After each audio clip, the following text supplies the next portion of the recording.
Ожалостени луѓе се собраа во централниот плоштад во Русе, палејќи свеќи и поставувајќи цвеќиња пред портретот на Викторија Маринова.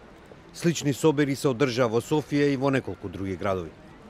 Многумина во Русе, освен како новинарка, ја познавале и како активистка во добротворни организации во овој град на Дунав. Иако луѓето се со поделени мислења околу мотивите за убиството на Маринова, тие бараат независна, па дури и меѓународна истрага.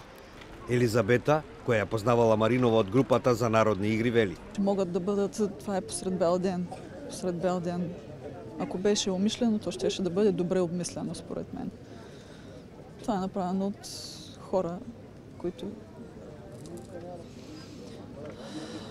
са болни по някакъв начин, не знам. Венелин Руменов, телекомуникацијски техничар, кој исто така ја познавал Маринова во незината претходна работа, е со слично мислење. Не мисля, че работата има нещо общо с това, което се е случило. Най-вероятно е нещо друго, но то ще се разбере. Нели Ѓуленова, која има мал приватен бизнис, пак е уверена во спротивното. Абсолютно съм сигурна, че следите са към нейната работа, нейната дейност и това ме кара да съм бясна. Бясна, защото октопода в България е толкова голям и толкова разпространен навсякъде.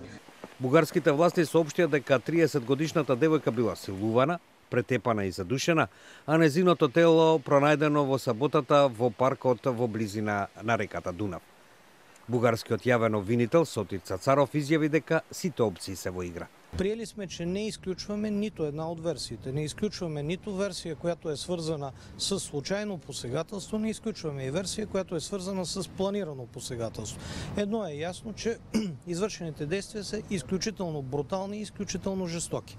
Екипът ни се ангажира и в бъдеще. Во незиното последно телевизиско шоу, емитувано на 30 септември, Маринова представи двајца новинари кои испитувале наводна корупција со фондовите на Европската унија. Портпаролот на Европската комисија Маргаритис Шинас, изразувајќи жалење за убиството на новинарката, изјави дека веќе била побарана информација од бугарските власти за наводите за злоупотребата на европските фондови. Nous prenons très au sérieux toute allégation de suspicion qui concerne la mauvaise utilisation de ce fonds structurel et nous sommes au courant de rapports de médias, des allégations concernant la Bulgarie. Маринова е третиот новинар убиен во Европа во изминатите 12 месеци, по Јан Куцијак во Словачка во февруари и Дафне Каруана Галиција во Малта во октомври лани.